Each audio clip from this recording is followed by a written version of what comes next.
So hi everybody. Um, so I've got some basic slides that I want to show you to introduce the kind of concept, the very basic level of convection parameterization. I have to apologize because I actually wanted to do, I've got it on two different media, a small PowerPoint, and then I wanted to go to a PDF. And usually what I do is I write the equations on my iPad in the spaces. But I seem to have a technical issue with my iPad this morning. So I think it had a hard journey back from the EGU last week in the car. So, which is a bit concerning. I've been trying to sort it out, but so I'm going to have to just use the laptop with the version with the equations already written in, which is a little bit less interactive. I have to apologize for that, but and then I'm going to see if I can sort out my iPad later on. So I do hope you'll bear with me the fact that I can't do the interactive version as we go along.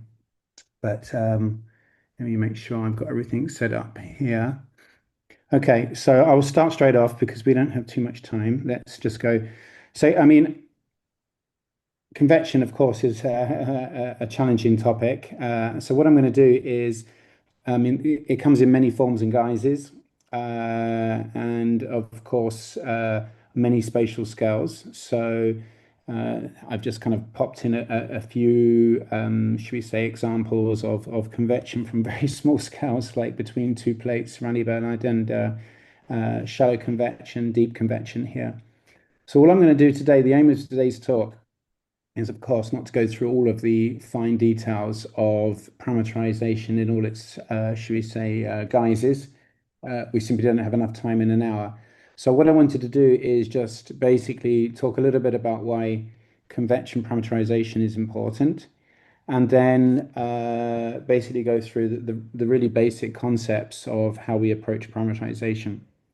So of course, convection, let me just minimize all these pictures here. Convection basically occurs when we, for example, heat a fluid from below or cool it from above, and we set up basically instability. So this is just a very basic textbook picture of a bubble of warm air rising up because it's less dense than its surroundings. And so essentially, what will happen is if we have a profile of, for example, potential temperature in the atmosphere, which is decreasing with height, this is unstable. And so the particles below, if they're just perturbed slightly, will be warmer and less dense than their environment and will basically rise up, warming the atmosphere above, and cooler air will be sinking down. And essentially, what we're doing then is the convection is acting to bring this profile of potential temperature back to neutrality, in other words, with no gradient in height. The reason why, when we look at profiles in the boundary layer above the lowest few meters, we basically don't see any gradient in theta on a warm afternoon where the surface is being heated, is because the mixing process is very efficient compared to the destabilizing processes of, for example, radiative cooling. Okay. But this was kind of understood, way back in the 60s with these beautiful papers involving Manabe, where, if you don't have any convection going on in the atmosphere, you end up with a profile which is extremely unstable when you have a profile of radiative equilibrium. And those papers showed, of course, that to get anything that looks like the real atmosphere in the tropics, one needs to represent the processes of convection in the atmosphere, which brings you back to a profile of moist, basically neutrality in the troposphere. So if anyone wants to play with this, I've actually got, let me just come out of this actually. So as kind of teaching tools on the side of this, I was kind of inspired by Brian Rose, and all these Zoom controls are really annoying. So let me just hide these, hide floating meeting controls. Here we go. So for example, on my oops, there was me trying to work out what was going on. No, not that either. Okay, let me go over here. Yes. So I've got this climate book where inside this book, I've actually borrowed these earlier lessons straight from Brian Rose's online climate book. And so you can actually use either his book or my book to explore radiative and radiative convective equilibrium with some common parameterization. So I will send some links to these materials afterwards, where you can actually play with, what happens in a column model if you add different, should we say, convective parameterizations. Anyway, but let's go back to this presentation. But of course, that's a kind of a dry picture. But convection, of course, is also extremely important for the energy budget. And part of that reason is because of the strong link with essentially the water vapor field. So convection is sensitive to the profile of water. We'll come back to this in a moment, because if dry air is entrained into convective updrafts, it kills off the updraft, basically buoyancy, the cooling and evaporative cooling. And so if we have drier environments in the lower troposphere, it can actually suppress convection locally, but at the same time, clouds are essentially moistening their local environment by detrayment of saturated cloudy air. And then the drying, that's basically they create precipitation, of course. So convection on the mean dries the atmosphere, but that's felt over a much larger radius of deformation due to the compensating substance, which spreads out very quickly and efficiently by spreading gravity waves, of course. So basically, convection determines the distribution of water vapor through its detrayment, and the dryness in the troposphere will really depend on the profile of detrayment. If you have a lot of top-heavy detrayment at upper levels, it leads to a drier mean troposphere because of the fact that you're detraining at very cold temperatures. Whereas if you have basically a bottom-heavy profile, it leads to much moister lower to mid tropospheres. So we can see this interaction. For example, I think I showed this at the last call last year. This kind of cartoon of Bellon and Stevens. If we take a transect from the Western Pacific over warm SSTs towards the subtropics, okay, then basically what we expect is the convection's going in the over the warmest SSTs, but is locally moistening, and we expect to have a much drier mid and upper troposphere, the locations far away from the deep convection sources of moisture. So that's why when we look at a kind of a mean, should we say, climatology of the column water vapor, this is the mass of water vapor in the atmosphere, we get the highest values over the warmest SSTs, and then you can see in these areas far from deep convection, we have much lower tropospheric mean values of water vapor in the column. And that's why basically these areas are essentially the radiative fins, the very dry areas, which basically allow a lot of outgoing long wave radiation to escape to space. So these are the kind of radiators of the tropical circulation. And so if we look at this in a vertical profile, basically this is just a transect going from the South Pole to the North Pole, and then we have height in the vertical axis. Then you can see that if we look in the tropics and the subtropics, again, you can see this clear signal of what convection is doing. It's detraining this saturated moist air, so we have high relative humidities at the detrainment zone, and then these very dry descending branches associated with the Hadley circulations that are going on. And then we have a signal, of course, from the shallow trade detrainment. If we look at this zonal picture, so if we take this kind of sketch of Bellon, it's kind of fun just to kind of shrink it, and we can shift it over, flip it, and then if we just kind of superimpose it, you can see this kind of like very strong relationship between convection and its environment. But of course, in reality, these mean pictures kind of hide a lot of detail of what's going on in the atmosphere. So if we actually look at the bottom here, I'm showing an animation of mimic water vapor. So the colors again are showing the column humidity. And then the white contours are showing where GPM rainfall. So this is iMerge, the iMerge product, and it's where the rainfall exceeds 8 millimeters per hour. So all these little white speckles are basically where deep convection is going on. And you can see it bubbling around inside this very high water vapor envelope. And these are the areas where we will have a high updrafts. And then surrounding this, a lot of the atmosphere on the mean is going down. I mean, there's a lot of detail in the vertical velocities. Paul and Sandrine Boni had a very nice paper recently where they've developed a method of looking at vertical velocities, and they show this kind of plethora of waves with the vertical velocity showing a lot of details in the tropical atmosphere. Anyway, so basically, the problem is when we actually have, should we say, global climate models and so on.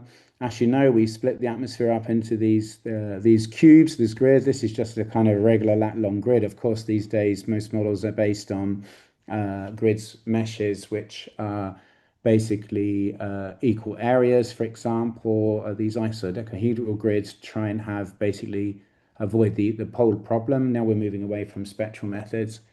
But the concept still remains that, on most climate integration timescales, we really have these grid boxes of sizes of, 50 to 100 kilometers. And so they're just not fine enough to resolve explicitly some of these processes that are going on, such as the velocities in the updrafts, where we have kind of core sizes on the order of 1 kilometer or so. And then especially so for shallow convection, where you're down to details of cores and updraft, should we say, dimensions of maybe 100 meters or so. So we are moving towards, experimental integrations on the K scale. There was the recent Next Gems project, and now there's Erie and Warm World, where we're experimenting and running models at K-scale resolutions. So Jim Way was also involved in that project. I used to go to the hackathons and so on, so that's like super interesting. But we're really just starting to investigate how we do that, and there are single integrations that at most are lasting a few decades. Although now actually I think there's the first 100-year K-scale run. But for most purposes, we're still relying on these coarser resolutions that kind of mandates the need for representation of deep convection, shallow convection, so in parameterizations. Okay, so this is an old plot. I couldn't really find a nicer plot with the fifth, should we say, assessment report CMIP6 with the resolutions, although resolutions on the whole didn't improve a great deal in CMIP6, but just to kind of show how, over the earlier CMIP rounds, how resolution was improving and starting to, for example, resolve the Alps. And so, I mean, this is a kind of example. This is the ESIM-WF model. I took this. This was the synoptic situation in Italy last night.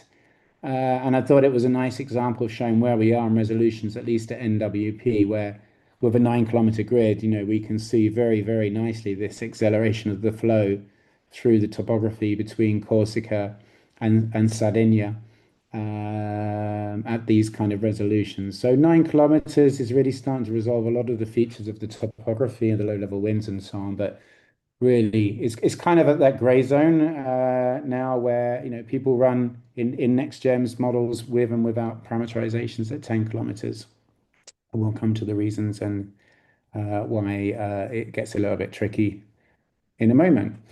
So what I'm going to do now is I'm going to switch to a PDF, and I'm going to go really down to the basic concepts of parameterization, really from kind of a first principle approach. And first of all, I'm actually going to take the simpler problem of local mixing. So if this sketch here is showing basically like 4 grid boxes in a GCM, so maybe we've got a 20 or 50 kilometer spatial scale in the horizontal. We might have a few hundred meters or a kilometer in the vertical.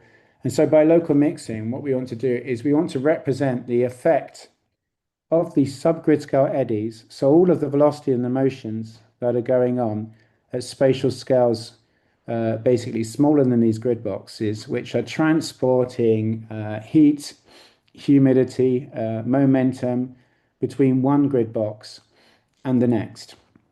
Okay, so basically now I'm going to come out of this PDF.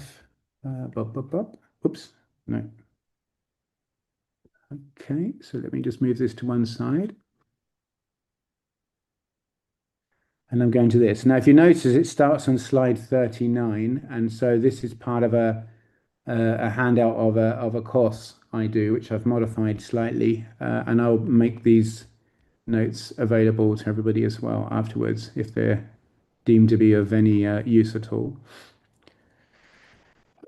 So what I'm going to do, just to illustrate this parameterization concept, is I'm going to basically use the most basic model that really we can consider, which is the barotropic vorticity equation, which we're given here. So we have just the rate of change of the vorticity. The second term is just the advection equation. And then we have the term due to basically rotation of the atmosphere. So the beta basically is the polar gradient of the Coriolis parameter. So this equation was actually what the very, very first numerical weather prediction, weather forecasts were actually based on in 1950. So the early 50s weather forecasts were based on this. We can actually, if we know the vorticity, then with this very simple model, we can just diagnose then the winds, okay? So I'm using this as it's basically the most minimal model, okay? And the underscore represents a vector here. So the underline is the horizontal velocity vector, okay, which we can then derive once we have the vorticity. So we have the rate of change of vorticity in any of our grid boxes will be related to the advection of vorticity and then this Coriolis term, okay? And so this is basically conserved, so we have just equals 0 on the right-hand side, okay? So we only have one prognostic equation, as I said, because the wind can basically be diagnosed. So what we're going to do is we're just going to say, okay, there's a lot going on. If we have some kind of continuous gradient of basically vorticity, what we're doing is we're discretizing this on a grid. And this is where I wish I had my iPad because I would kind of draw these diagrams by hand. So this red line here is just representing basically a grid cell, okay? So on the model, we're not going to know anything about all of these details of the fluctuations on the subgrid scale, okay? We're only going to know what the mean value is across this spatial grid cell. So we've got these two grid cells here. This is our continuous equation. And so basically these red lines are representing the average over this grid cell in this direction, okay? So we can simply write that the continuous vorticity is the sum of the grid box average plus the local perturbation. So anyway, here I've got this blue arrow, which is basically this perturbation of say. Okay. So what we can do now is we can go back and we can simply take this continuous equation, okay, and we can write it in terms of the grid box mean plus the perturbation. So for example, the first term here will just have the rate of change of the mean value and then also the rate of change of the perturbation value, okay? And then the same thing for here, we'll have the product of the wind vector, which will be the mean plus the perturbation, and then the vorticity mean plus the perturbation. So there we'll actually have 4 terms, okay? And then 2 terms here. So if we do that, we get an equation that looks like this. So we've just basically written all of the terms in terms of the product of the mean plus the perturbation. And then I've just basically separated all the terms. So that's why we then get the mean with the mean with the perturbation with the mean, and then the product of the 2 perturbations. Okay. So now we want to average this equation over grid box and also a numerical integration time step. Okay. And so we have a number of rules that we can apply to kind of reduce this equation and simplify it. So if we average a perturbation over the grid box, then by definition, this is going to basically average out to 0 because, of course, the whole definition of this perturbation is the perturbation around the grid box mean. The second thing is if we have a product of a mean and a perturbation, then if we take the mean of that, basically because we've got this perturbation here from the first rule, then we can see that that is also going to basically average out to 0. And the last rule is if we take an average of an average, that's just simply the average. So if we go back to this equation and we see, for example, here we would take the average of an average, we just get the average. Here we have an average of a perturbation, so we end up with 0. Here we have an average of an average, and then here we have a product of an average and a perturbation, so that also just disappears, that term, it goes to 0. So these 2 terms here basically will just be 0. Average of an average, this is 0. And then we have this term here, Okay, now if I were in the room, I'd be pointing at people and asking questions. So can we ignore this? Does this basically um, come out to be zero as well? Well, no, it depends really, doesn't it? Because some of you will realize straight away, if we take an average of two perturbations, essentially this is the definition of a correlation.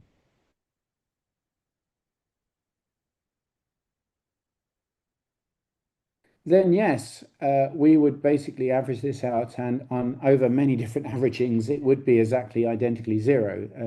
In practice, of course, if you have two uncorrelated variables and you take this, then you will have a non-zero value, but sometimes it will be positive and sometimes negative. But on the whole, it would be basically zero.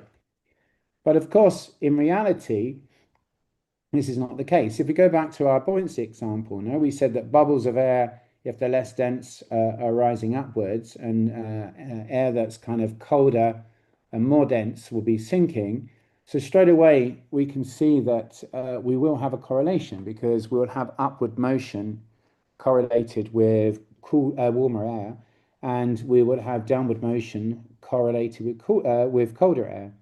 And so in that case there, for example, you can see straight away that we would not have a zero term here. So this we can't just simply ignore, okay? So if we do the averaging, what we end up with is an equation like this. So we have basically the rate of change, the advection term of the means, and we have the Coriolis parameter here. But then this nonlinear term has to remain. So we have an equation that looks for the mean of the grid box, which looks identical to the continuous equation, except that we have this extra term. Okay, so this additional term here.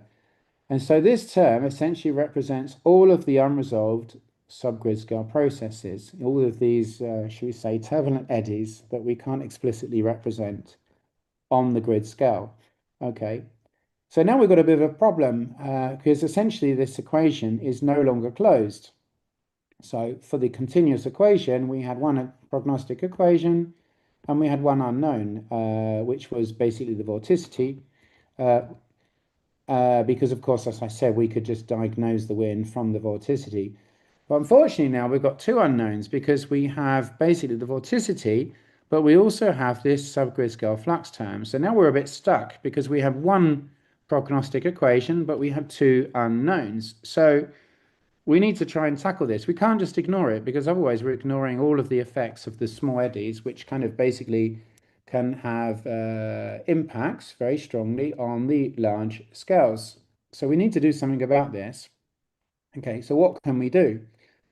Well, basically, what we can try and do is say, well, if we know what the grid, should we say, scale kind of variables actually are, can we come up with a kind of a rule that says, well, if we know what this variable is and what the gradient is in the horizontal, can we kind of basically represent this term in terms of the grid scale resolved variables? So we want to basically represent the statistics of these eddies. We can't explicitly model them, but can we represent the statistics of these in terms of the grid scale resolved, should we say, quantities? Because if we can do that, if we can make this a function of these grid box mean values of the vorticity, for example, then the equation will be closed as well. So that basically represents what we call a closure, of course. Okay. So basically, we can do this. There's another thing we can actually do as well, is we could add a new equation, and I'll kind of just mention this in passing. We could actually introduce a prognostic equation for this, okay? Now, I'll come back to that in a moment, but essentially if we do that, what will happen is when we write down the equation for the rate of change of this term, this basically this advection of this, basically the effect of these subgrid scale fluxes, we'll then have terms which are third order because they'll basically have the mean of a product of three perturbations, okay, which we then have to close. So but basically that gives us a higher order term, and so these are basically called higher order closures, okay? So that's one approach we can take, and I'll come back to mention a bit more about that later.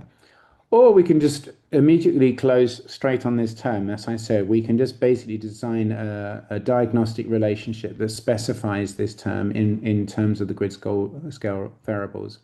Okay, so essentially what we want to do is we want to find a function h that says if we know what the grid scale result variables are, can we then specify what this sub-grid scale flux term is supposed to be? Okay. So then the system is closed, and this function h essentially is what we call a parameterization. Okay. So basically, this is the parameterization task, as I was just saying. And the term parameterization is basically because, of course, we're not explicitly modeling the processes explicitly. Okay. So basically what I'm going to do is have a look then at one possible closure. Okay. So very, very simply, we can say that if we recall, for example, K diffusion, okay, then we can consider that the sub-grid scale flux, basically, we're going to just kind of simplify things and just like take the gradient in one direction. So I'm just writing now d by dx, the partial derivative, okay. And what we're going to do is we're going to assume, just like with the diffusive process, if you imagine, let's imagine we have a gas that's released at one end of a box, and then we go away and we wait for a few hours. And what do we expect? That after a long period of time, that slowly this gas would diffuse and eventually would be fairly equally distributed throughout the box. So essentially, the kind of random walk process would mix up and lead to a homogeneous distribution. So if we assume that the turbulent eddies are working in the same way on the larger scale, then basically we can assume that these eddies and this correlation are acting to basically smooth out gradients, that they're basically having a net effect of transporting from, should we say, areas of high vorticity down gradient to low vorticity. In other words, if we waited long enough, eventually all spatial gradients would be removed and we would just have like no gradient of vorticity, all else being equal, if this were the only process actually acting. Okay, so what that means is we can assume that the flux of basically the vorticity by the subgrid scale motions is just proportional to the resolved scale gradient. So we just write that then the flux we're just writing is down gradient, so we need a minus sign, and then we have this k, which is a constant, okay, and then we just have the gradient of the vorticity. So this k is basically called the diffusion coefficient. Okay, so what is k representing? Essentially, it's a measure of the strength of the eddies and the fluxes. Okay, basically, you know, the magnitude of this u dash, the velocity perturbations. No. So if we basically assume that k is a constant, what is that actually stating? It basically says that in every location, in every grid box, irrespective of what's going on and irrespective of the velocities or so on, that essentially our eddy strength and efficiency is just the same everywhere. Okay. So if we do that, then of course the gradient of the flux then is basically just minus k, and then we have the second differential partial derivative of the mean vorticity, okay, which we can now substitute back into our barotropic vorticity equation to give us this. So now when we look at this equation, we can see straight away that we no longer have more than one unknown. We just have the vorticity, and so now as the equation is closed. Okay. So now we have a closure here. Now, of course, assuming constant eddy strength everywhere is a gross oversimplification. And so what we could do is we can try and extend this and make this a little bit, should we say, more physical. Okay. And so we can actually, for example, look at how to do this using the turbulent kinetic energy equation. Okay, so the turbulent kinetic energy equation I've just defined here. So it's just half times the sum of the of basically the velocity is basically perturbation squared. Okay, and so we can write down basically a simplified equation for the turbulent kinetic energy, where we just have a transport term, a shear production term. So we create turbulence if we, so I just have to plug in my laptop. We can create turbulence if we have wind shear, so driving basically eddies.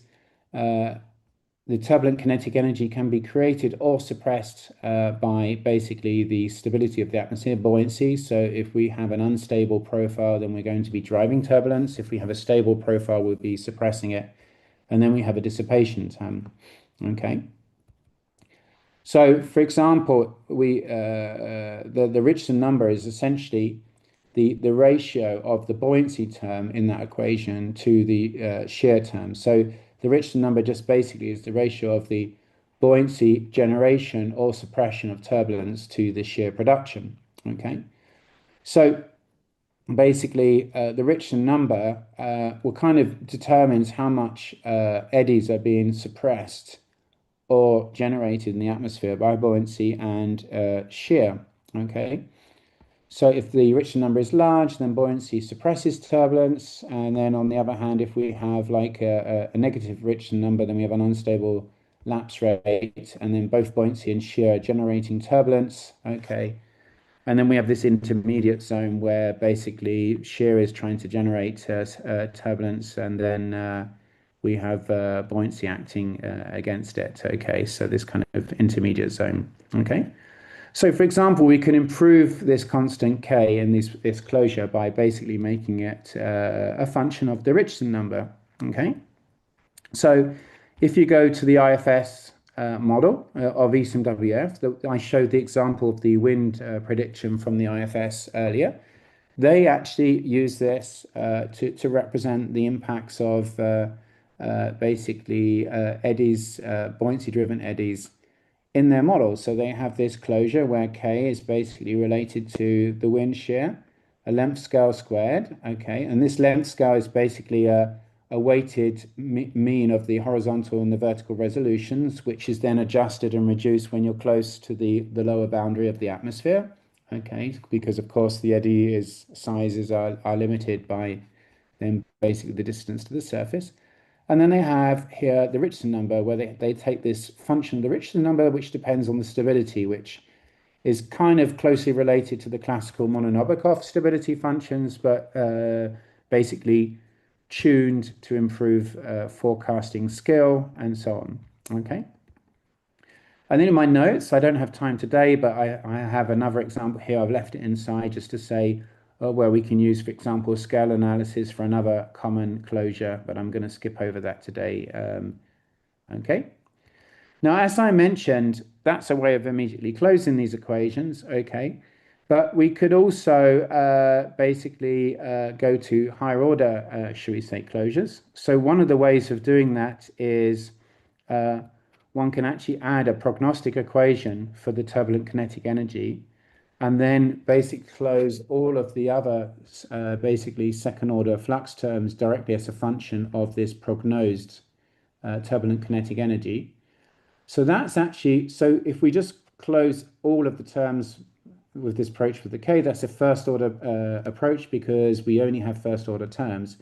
If we prognose the turbulent kinetic energy, but then close all the other terms just basically directly as a function of this, that's called a 1.5 order TKE, should we say, approach for basically parameterization of eddies, buoyancy-driven eddies.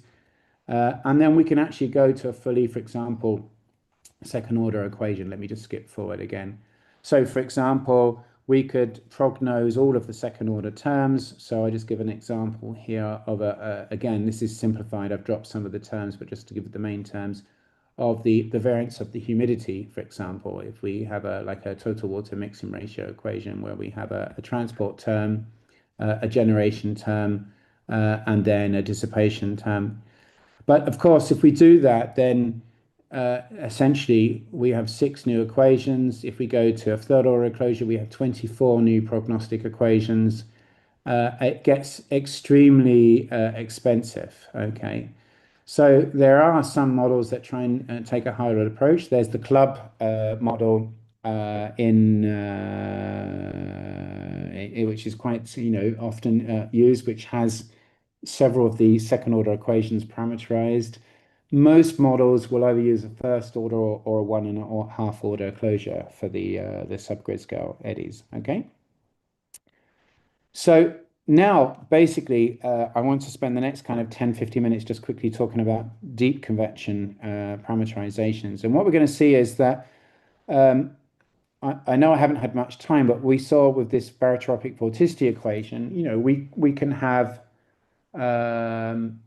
quite a good understanding and a pitch of how to use scale analysis and so on to have a reasonable way of closing these simple local mixing length scales and so on. But when it comes to deep convection, then essentially things get a little bit more, should we say, hand wavy. And so this is really the aim here. I want to kind of give you an idea of some of the approaches. Okay. So as we said before, a deep convection parameterization, things get more complicated. We have to start to worry about microphysics. We have to start to worry about convective downdrafts and so on and so forth. Okay. So what I'm going to do is I'm not going to talk about all the different approaches. I'm just going to quickly go through the main approach that's generally used, which is the mass flux way of parameterizing, which we'll see is an extension of some of the earlier approaches I was showing. Okay, and so the mass flux approach, again, this is a highly simplified equation, just for example, for the potential temperature, where we have diabatic terms, we have condensation in the updraft, so this is condensation minus evaporation, and then we have this convective transport term on the right-hand side. So you can see, again, it's just written here. I'm just looking at the vertical direction, so this is just a vertical gradient of the flux in the vertical, okay? But now, essentially, we need to consider non-local mixing. So because the velocities, when do we need to have non-local mixing? Well, if we have an updraft velocity of W, okay, and then we have basically we have a grid scale of Z, okay, then essentially we have and I have time step of T. So we have a vertical velocity of like x meters per second, and we multiply that by a time step. Then in a time step, we're going to travel a certain number of meters. It's just the product of the time step and the vertical velocity.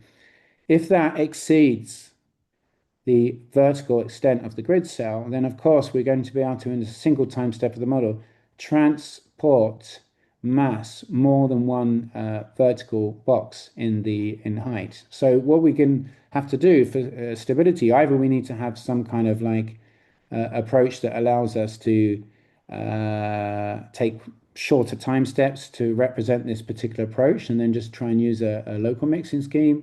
But really what we need to do is, usually in order to be efficient, is have a representation that allows us to have non-local transport. So transport mass, heat, water vapor, and so on from one level to a level that's remote, okay, from the grid box. So now we need to basically come up with a way of doing this, okay? So again, we're going to go back to our Reynolds averaging. So what we're going to do is we have if we take the product of a vertical velocity, and so here this is just going to represent any quantity that we want to transport with our scheme. So we could call this temperature, we could call this humidity. So and essentially we can then just write out that the mean flux of this quantity we can just write as the product of the mean plus a perturbation, and then here again we're just writing this as the mean across the grid box and the perturbation. Okay, so then if we apply Reynolds averaging as before, these two terms basically disappear. Okay, so then we end up with this this flux term that basically we need to define. So what we're going to do is just basically, for this approach now, just rewrite this, put this on the left hand side, so we can write that the flux due to the subgrid scale eddies is just the difference between the mean of the product minus the product of the means. Okay. So now what I've got is a sketch here where this is basically a model grid box. Okay, and we're going to assume that within this grid box we've got a number of convective updrafts which are transporting mass, and now they're doing it non-locally. So they're going to be transporting in the vertical out of the page towards us through many model areas. Okay, so we're going to assume basically that we've got a number of these updraft, shall we say, locations. And if the total area sums of those updrafts is lowercase a, and then the grid box area is uppercase A, then we can define a convective fraction, which is simply the ratio of those two. So the sigma is just simply the area occupied by these updraft cores. Okay. So any quantity, so I'm just using this generic symbol here, but let's say humidity. So the grid box mean of humidity, for example, here, we can simply write down as being the value inside the updraft cores. So we have sigma times the value inside the updraft cores, represented by this lowercase c. And then we have 1 minus sigma is the area occupied by the surrounding substance. So we have 1 minus sigma multiplied by the value that's in the environment, and that's represented by this lowercase e. So it's just a weighted average of the updraft value and the environmental average value. Okay. So we can write then that the product of the means is just sigma multiplied by the value inside the cumulus updrafts. So we can write then basically we have here omega phi basically in the convection areas, and we have the grid box mean, and then we have 1 minus sigma multiplied by the value in the environment. Okay. And then we can do exactly the same for the product of the means. So these are our two terms that we need to take the difference of in order to define our flux, as we said here. So we're looking first of all at the first term here, and then we have the product of the means, okay? So for the product, then basically the updraft velocity, we can just write it as basically the updraft velocity inside the updrafts multiplied by sigma, and then the environmental value. And then likewise for our product that we're actually transporting. So for example, humidity, okay? Whoops. So now we can apply Reynolds averaging, okay, for the cumulus elements and the environment separately, okay?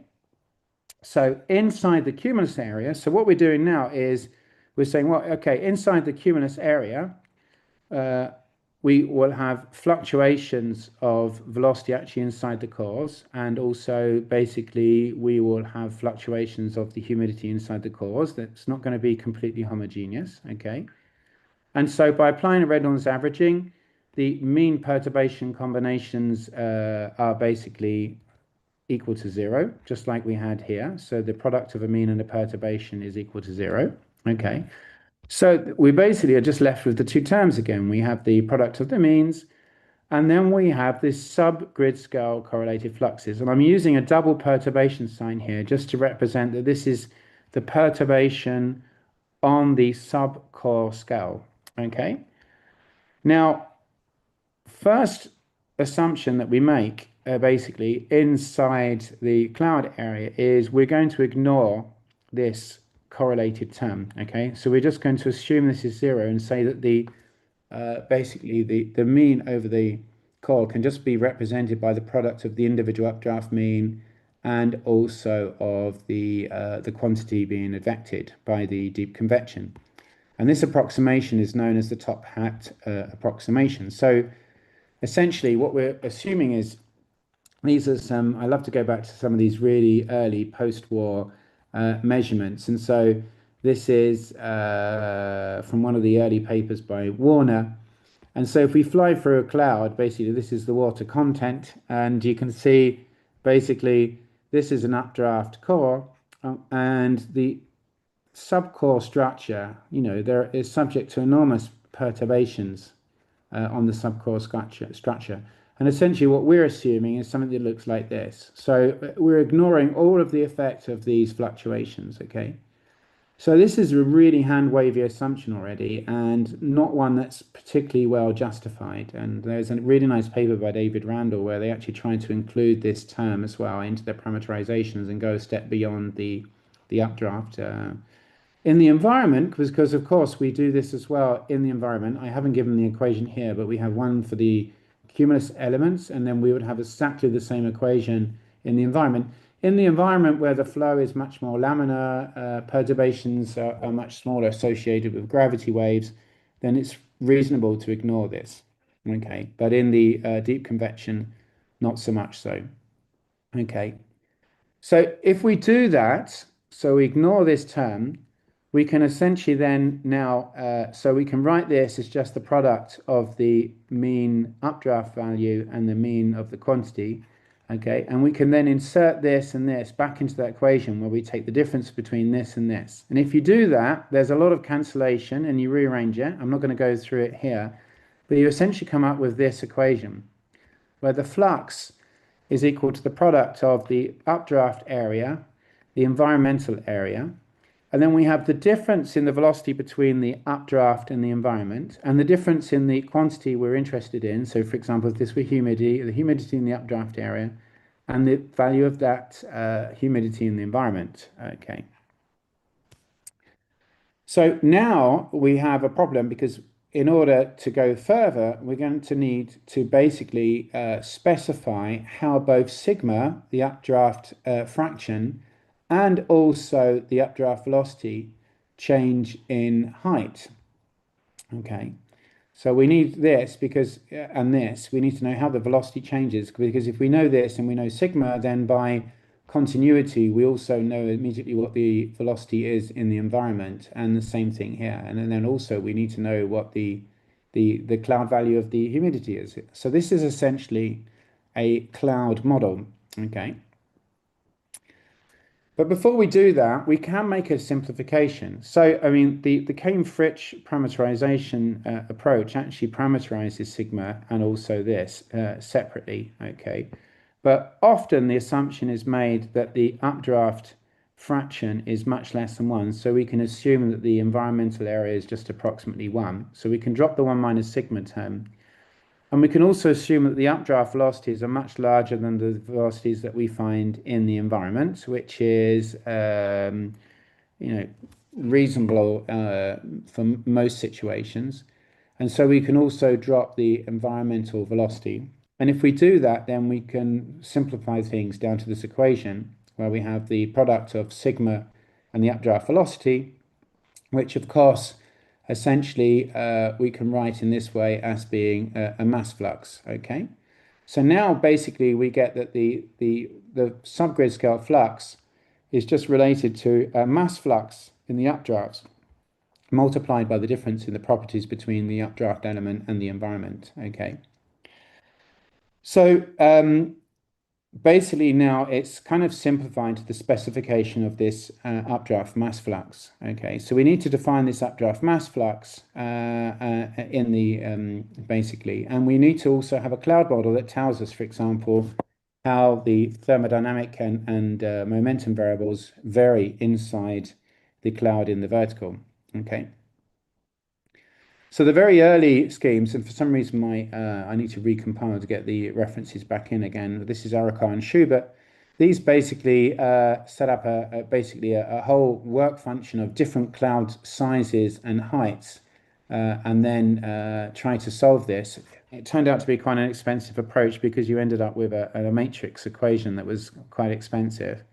So most basically approaches then simplified this to just assume that we had a steady state single bulk plume model, single cloud type, okay? So an example is the TIFR scheme, which is still used today inside the IFS model, okay? And if you look at that original paper, you'll see a set of equations that are essentially the same as the ones I was just showing earlier. So you can see the updraft velocity minus the environmental velocity. Okay. So now I'm aware of the fact that I'm down to my kind of last 10 minutes, so and I don't want to keep you from your lunches, but just to kind of go quite quickly now, the key equation essentially is the updraft mass flux. It changes in height basically through increases through entrainment of environmental air, and then detrainment here represented by D. So one of the key things we need to basically define at the beginning is the entrainment rate and the detrainment rates, okay? And basically the entrainment approaches is one of the areas again which is extremely uncertain. So basically over time the changes to T curve being they used to have like entrainment of humidity through basically a convergence term, then it became a constant term, and now recently they are actually basically entraining humidity as a very kind of hand wavy function of the relative humidity. So what I wanted to do is go through a summary of the mass flux logic to show you kind of basically just how hand wavy it is, to give you an idea of the scheme that's in the ESIM-WF model. So here I've just got a kind of an arbitrary profile of temperature and then humidity on the left on a TIFR-CAM. So these curved lines, of course, are the pressure. I'm sure you're all familiar with this. The lines that go to the right here basically are lines of constant temperature. These ones that slope to the left are lines of constant theta, and then the curves lines of the moist adiabats. Okay.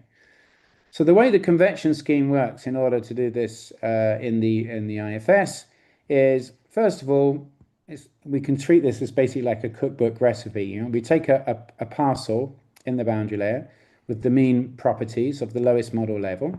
Okay. Then basically we give it a little bit of a nudge. So we increase, basically give it an initial vertical velocity perturbation and also humidity and temperature perturbation. And this is to represent the fact that on the subgrid scale, of course, it's not completely homogeneous. And so we expect the convection to basically initialize from the moistest and warmest parcels on the subgrid. The size of those perturbations are just fixed, so they have absolutely no should we say, linkage to anything that's going on the grid scale. So basically, we're assuming that subgrid scale variability is the same everywhere on the planet, whether you're on the North Pole, Europe, or in the tropics. And then we basically make a parcel ascent with an assumption of strong entrainment to work out where the cloud top might be. Okay, so here we calculate our cloud top. Then we say, well, okay, if the cloud top is basically within 200 hectopascals of the surface, then we're going to assume that the convection is shallow. Otherwise, we're going to switch to the deep scheme. Okay. So then let's say we decide to do the deep scheme. Then we basically take now a parcel, which is the average of the lowest 60 hectopascals. Why 60 and not 50 or 70? There's no particular reason. Why we use an average, whereas before we just used the lowest model level. So this is inconsistent. Also unsure, okay? And then we also give a perturbation, so of 0.2 of a Kelvin and 0.1 of a gram per kilogram of humidity. Okay, that's our subgrid scale fluctuations again. And then we make a new, should we say, parcel ascent with a fixed low entrainment rate, which is also modified by humidity. And then we get a new, basically, cloud top. Okay. Then if basically none of those schemes switched on, we can also check all of the other levels for instability for mid-level convection, okay? So I should skip over there. So you can see the first problem with these approaches is they're very discrete, discontinuous. We have thresholds. It also makes data assimilation a real pain when you have these threshold processes, okay, with the kind of classical 4D VAR approaches, okay? So you've got this kind of like, this is a thing I put together to kind of go through the decision tree of like basically how the classical convection scheme worked in the IFS, okay? It kind of summarizes what I just said, okay? As I said, entrainment, so how we represent the mixing into the updrafts during the ascent, pretty arbitrary. So It's commonly assumed that shallow clouds, basically with lower velocities and smaller core sizes, therefore entrain more than deep convection clouds. Entrainment is maximum close to cloud base and then decreases upwards. That's from the early papers, starting from, for example, Yanai. And entrainment is maximum at cloud top. So just to give you some examples, people have linked entrainment to the cloud radius. They've linked it to the inverse height. So Christian Jakob had this parameterization. Um, when I started at ECMWF, entrainment was just simply a constant. It didn't change at all. These days, the classical parameterization basically has a very arbitrary function of relative humidity built in. So the actual mixing strength itself is driven by the relative humidity in the environment in order to make convection more sensitive to basically the humidity in its environment that it's found, basically. But this formulation was completely ad hoc and wasn't based really on any kind of like theory at all. So really what I want to emphasize here is compared to the very simple local parameterizations now, we're on the realm of like a lot of hand waviness in terms of some of these assumptions and so on. Nevertheless, if we looked at the, should we say, the wave activity, you can see that basically, the cycle that introduced this relative humidity entrainment made convection much more sensitive to humidity perturbations. It made the link between the feedback between convection and water vapor much stronger and strengthened both the MGO and also the sort of propagating Kelvin wave signal compared to the previous model versions. Okay. Microphysics, I'm kind of out of time, but very simple. Uh, Usually they're kind of forms that are kind of based on Kessler, where if the liquid water went above a critical value, then we just convert that proportion into precipitation. Of course, these things are simple, but they're highly important to basically work out how much cloud is actually carried upwards in the updraft into the training level. So we're training saturated water locally, but if we're training a lot of cloud ice or liquid water, it basically is going to have a big impact on basically the humidity in the subtropics and again the energy budget. Okay. Downdrafts, the seed downdraft closure was basically the mass flux was just set to a third of the updraft mass flux at the cloud base. Okay. And then the closure at the cloud base in the model simply was set in order that the warming due to convection consumed CAPE, the instability, over a fixed timescale. And this timescale was basically related to the grid resolution. Okay. Right. So that was an example of the should we say the resolution. I'm a little bit short of time. There's a couple of things I want to talk about other approaches. So I'm going to skip over this one, this slide. I mean, essentially this was from Peluche and it was showing how mixing, in fact, in updrafts, well, I'll just quickly mention. So this is just like a glider ascent. We've got a total water quantity and a kind of a moist static energy related quantity on the x-axis. And so this is the environment with the height shown. And what Peluche showed is that often if you took samples within the cloud, they fell on a straight line, which kind of shows that the cloudy air was a mix of air from two discrete set heights mixing in different ratios. So often the points fell on either a single line or maybe two lines, which showed one or two discrete episodic mixing events. So basically, this was kind of highlighting that entrainment is not a continuous process, but kind of happens in kind of stochastic events of entrainment. And so Kerry Emanuel, for example, extended the mass flux approach by having a mixing model where rather than just having a single parcel event, basically you had many different parcels mixing in different quantities. Again, it was quite expensive as an approach and was very quickly simplified. This model, I think, is mostly only used in the LMD model. It was developed in tangent with some of the work when Sondrine was working with Kerry Emanuel, was implemented into the LMD model in the late 90s, early 2000s. Okay.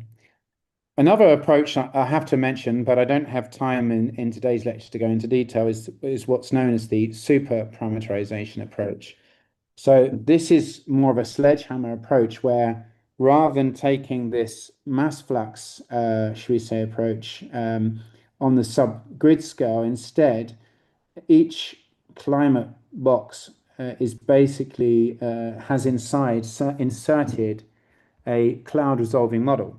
And both two-dimensional and three-dimensional cloud resolving models have been inserted. Of course, if we have a three-dimensional one, then we really are restricting the spatial scale. So the earlier approaches maybe had a 100 or 200 point cloud resolving model inserted into each of these grid boxes.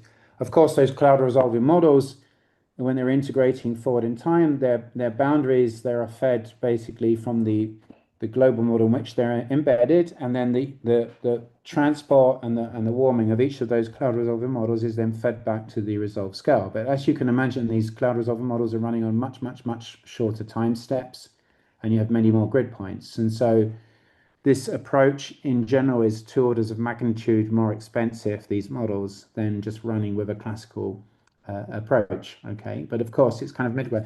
You're not. It's not like going to a K-scale model, and you've still got a scale break between the scales represented by the cloud resolver model and the grid scale. But you can imagine there's lots of advantages to this because you have explicit, for example, representation of the cloud physics, the cloud coverage. You don't have to worry about having for example, a cloud fraction parameterization and so on.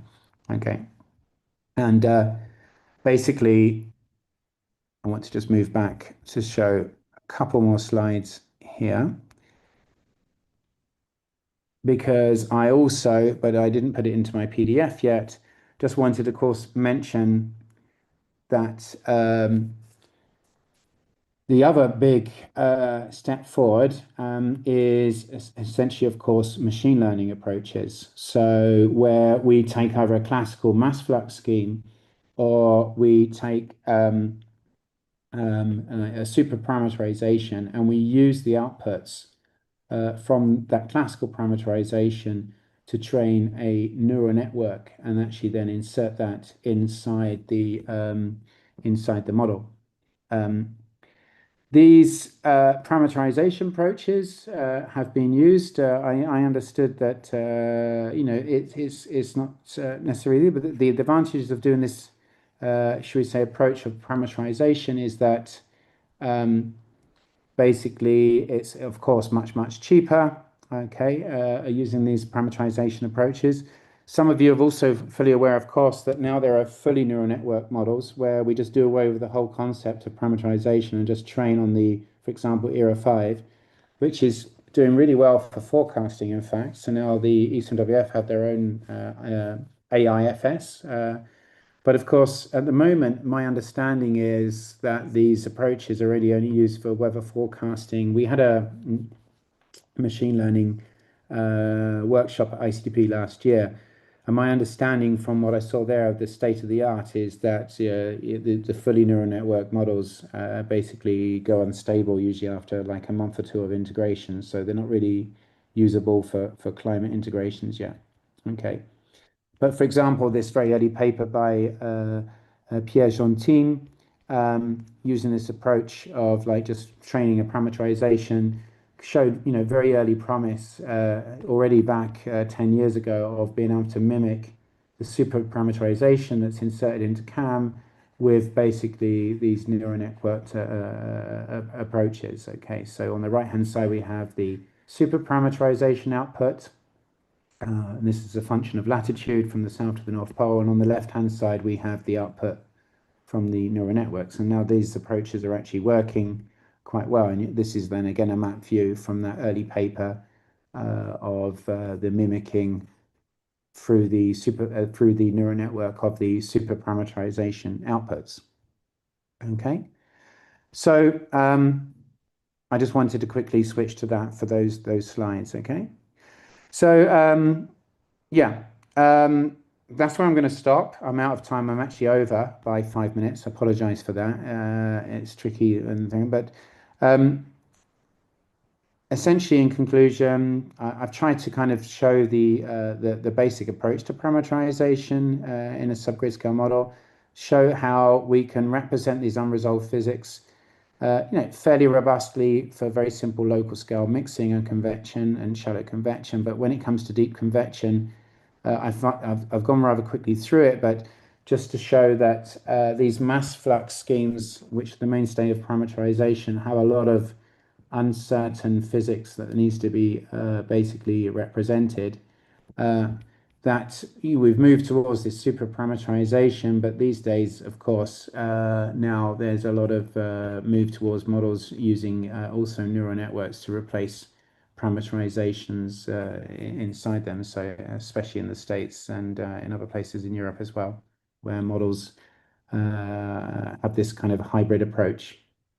I'll stop there, and I hope at least some of that's clear. As I said, I will be happy to hand out the compiled note form of this presentation, as well as links to the hands-on lessons in the Python notebook where you can actually play with the radiative convective equilibrium calculations and look at the impact of, for example, changing humidity and see how that impacts the RCE states.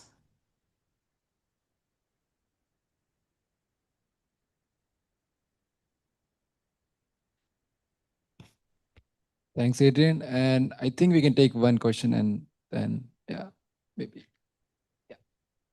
Thank you. The great lectures. I want to know the cloud pattern shows the anvil is always in the left. Is it possible, or the anvil should be in the right mostly, and left, or it will be like a bottom kind of pattern, but mushroom pattern?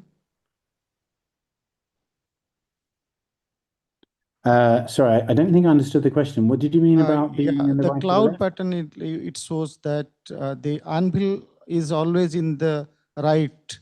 The pattern is moving towards the right side. That's really just a kind of a schematic. So there's Yeah, exactly. So yeah, it can be possible to be like in mushroom shape, or it should be in the. yeah. So basically, with the bulk mass flux approach, you don't really have any spatial explicit representation of the clouds. So you really just have a transport term that affects the vertical profile. So you only have your variables as a function of height. Where you do get this, should we say, more explicit ability to represent the anvil growth and so on. And that's where superparameterization, for example, has an advantage, because inside each of the grid cells, you essentially have a represented anvil cloud. Now, of course, it's highly reduced in terms of its dimensionality because you only have maybe a 3D superparameterization that, if it's in 3 dimensions, will be on the order of 10 by 10 or 15 by 15 grid points. But at least it gives you some way of explicitly representing how, for example, wind shear might alter the cirrus cloud properties and the coverage of those cirrus clouds. So in superparameterization, you can represent that kind of effect of wind shear and so on. But in the classic mass flux schemes, you don't have any information. There's no information on the subgrid scale about spatial placement of clouds and so on. All you really know is what your mass flux is in the vertical and how much mass is being detrained at a level. So you could try and represent that. In fact, one of the things I did in the IFS at the time was to represent, at least in a statistical sense, how wind shear would affect rainfall evaporation by making a parameterization of what proportion of rain falls through the updraft and what proportion of the rain falls in the environment as a function of wind shear. But again, it's quite difficult to actually set those parameters. So it was kind of a rather ad hoc formalization, which was then tuned to maximize forecast skill scores in the tropics. It was to try, again, it was a way of trying to explicitly represent better the feedback between convection and humidity, and at least get some functionality in about how wind shear affects that feedback between convection and water vapor. Thank you. Thank you very much. Yeah. Thanks, Adrian. And I think in the interest of time, we will close this session. Yes, and I'm sorry I if you, overrun a little bit. Yeah. yeah, Adrian, is it okay if people can write questions to you in Yeah, form no of problem email? at all. Yeah. Yeah, Okay. yeah. If someone Yeah. else has questions, they can write to Adrian. And yeah, Okay. thanks, Adrian, one more time. Okay. Thanks a lot. We'll break for lunch now, and we will reconvene at 2:15. Yeah. Okay. Thanks a lot. Thank you. Thanks.